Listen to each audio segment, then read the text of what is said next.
Well, I got the clamp lock down. I think the jig's in place exactly where I want it to be. I've set this up for dadoing here at the bench, and this is a nice technique, especially when you have big pieces that are awkward to handle on the table saw.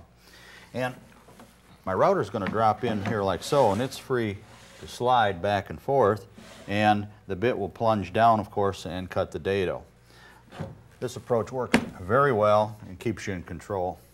What I really like about it is the fact that the router rides directly on the surface of the material, so if the material is even slightly warped, the depth of the cut will be uniform throughout. Yeah, and by clamping this down, there's no lateral movement of the jig either. It's a real positive fit. Yeah.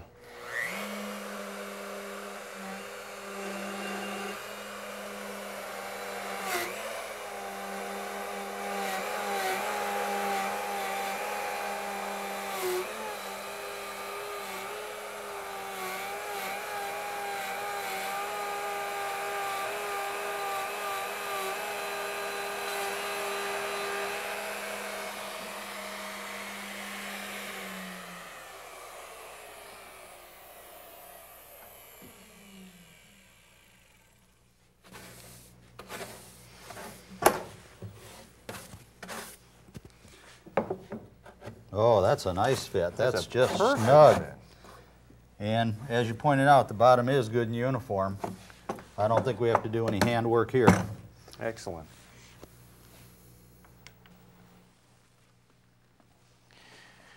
Roger, here's a method that I prefer for making dados, and I prefer it because I so often work with veneer core material that's not of standard thickness. The trick is that the base of the router is made in a spiral manner, so that this half over here is perfectly concentric around the center of the bit. Yeah, but starting at this point, I've made a different radius, this one 3/16 of an inch off center, so that the edge of the base gradually spirals first an eighth, then a quarter, and then finally 3/8 of an inch away. The bit I'm going to use is a 1/2 inch hinge mortising bit.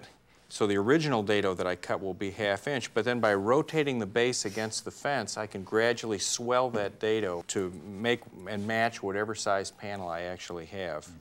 I also like this hinge mortising bit because the blades are slightly sloped in a way that combs the fibers of the wood down and prevents any splintering along the edge. Yeah, I can see where that would be useful, and especially like you say, 3/4 veneer plywood is never 3/4. They sand it undersized, and then you've got to kind of dial in a fit, and this enables you to do that. So let's try it. All right.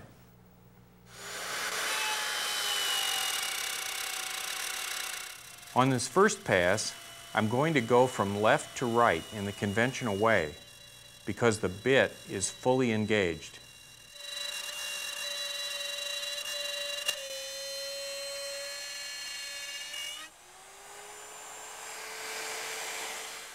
After the first pass, I'm going to go from right to left because only one edge of the bit is engaged and I don't want to climb cut. However, when moving in this direction, there's a tendency for the router to pull away from the fence. I compensate for this by pushing it against the fence. Well, you're right about one thing. There's absolutely no splintering at all. I'm really amazed. Yeah, good crisp edge.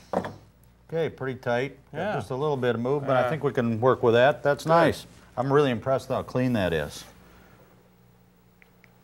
Well, John, I've got the rail, the nailing strip rail, right here, the cabinet side. They're clamped up, ready to cut the butt joint into the two parts. I thought we'd use the number 20 biscuit to reinforce it. It's a butt joint, but that ought to make it plenty strong. 3 of them? 3, yeah, we can get 3 on there pretty nicely. I'll space them out. All right, thank you.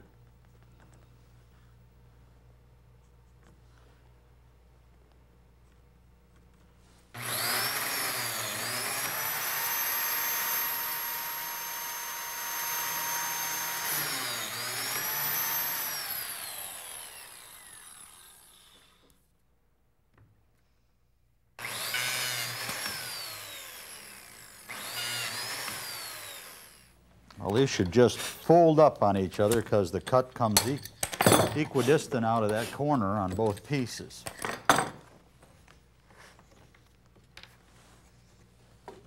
This one's mispositioned. There we go. Okay, and I just tap that up. Oh, that's nice. Yeah, nice and flush. Yeah, so when we get ready to glue up, we'll put that in, cut the same joint here and on the mating parts, and I think we're about ready to assemble Good. them.